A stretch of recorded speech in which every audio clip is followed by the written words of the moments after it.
આજે ભાવનગર શહેરની રજવાડા સમયની બાટન લાઇબ્રેરી, જેને 141 વર્ષ થયા છે. જોકે અહીંયા આપણે વાત કરવાની છે આજે 23 એપ્રિલ વિશ્વ પુસ્તક દિવસની. હા, આજે વિશ્વ પુસ્તક દિવસ છે. ખાસ કરીને જે વાચકો હોય છે, વાંચનના રસિયાઓ હોય છે, તેના માટે આજનો આ દિવસ ખાસ જરૂર કહી શકાય. ભાવનગરની બાટન લાઇબ્રેરીમાં 90,000 કરતાં પુસ્તકો વધારે છે. ત્યારે આ બાટનમાં આજે પણ સભાસદો વધ્યા છે. શું કહે છે તેના સંચાલક, સાંભળો. આજે લગભગ એમ માનો ને કે 141મું વર્ષ ચાલે છે.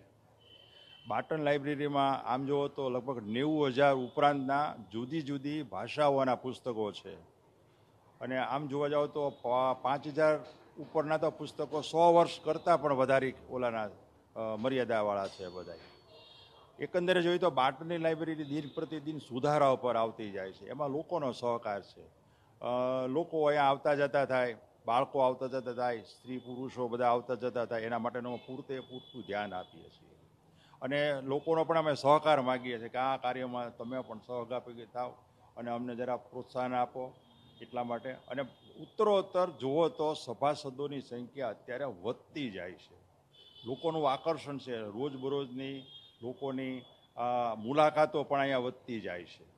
આજે વિશ્વ પુસ્તક દિવસ નિમિત્તે ઈટીવી ભારતની ટીમે બાટન લાઇબ્રેરીની મુલાકાત લીધી હતી, જ્યાં 750થી વધારે સભાસદો છે. જોકે થોડા વર્ષો પહેલાં ત્યાં 500 જેટલા સભાસદો હતા. અહીંયા આવતા યુવાન અને વૃદ્ધ સાથે ઈટીવી ભારતે ખાસ વાતચીત કરી હતી. આજે વિશ્વ પુસ્તક દિવસ છે, ત્યારે ટેકનોલોજીના યુગમાં પુસ્તકોનું કેટલું મહત્ત્વ રહ્યું છે તે જાણવાનો પ્રયત્ન અહીંયા અમે એક વૃદ્ધ વાચક અને યુવાન વાચક સાથે વાતચીત કરીને જાણ્યો હતો. શું કહે છે જુઓ.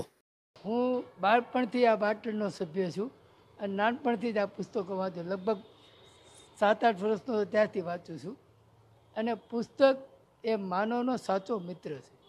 માનવીનો વિકાસ જો કોઈ કરી શકે તો એ પુસ્તક જ કરી શકે, એ સિવાય કોઈ કરી શકે નહીં. આજની જનરેશન વિશે શું કહે? આજનું જનરેશન એ પુસ્તકની બદલે મોબાઈલમાં ઇન્ટરનેટથી જોઈને જ્ઞાન ગ્રહણ કરે. પણ પુસ્તકમાં જે લખાયેલું છે એ હંમેશ માટે આનંદ આપવાવાળું છે. ઓલું ઝડપી છે, ઝડપીમાં થોડી વાર મજા આવે પણ પછી ભૂલી જવાય. ત્યારે આ પુસ્તક કાયમ માટે યાદ રહે. તમે તારક મહેતાને વાંચો તો તમે જ્યારે યાદ કરો ત્યારે હસવા, જ્યોતિર્ને દવેને વાંચો જ્યારે તમે યાદ કરો ત્યારે તમને હાસ્ય ઉત્પન્ન મળવાનું જ છે. સ્ટુડન્ટ તરીકે બધા કોમ્પિટિશન પરીક્ષાની બહુ તૈયારી કરે છે, એટલે બધા બજારમાં જઈને બહુ ખરીદી કરે છે, પણ એ મોંઘું પડે બધાને. એટલે કે પુસ્તક જોને પાછા પરત કરવા હોય ને તો લાઇબ્રેરીમાં જાય છે, અને જો પોતાની પાસે રાખવા હોય ને તો બજારમાંથી ખરીદ લે છે. એટલે મોસ્ટ ઓફલી બધા લાઇબ્રેરીનું પસંદ કરે છે, કારણ કે લાઇબ્રેરી છે ને સૌથી જૂની અને વર્ષો જૂની ચાલે છે. અને લાઇબ્રેરીમાં મોસ્ટ ઓફલી વર્ષો જૂના પુસ્તકો પણ મળી રહ્યા છે.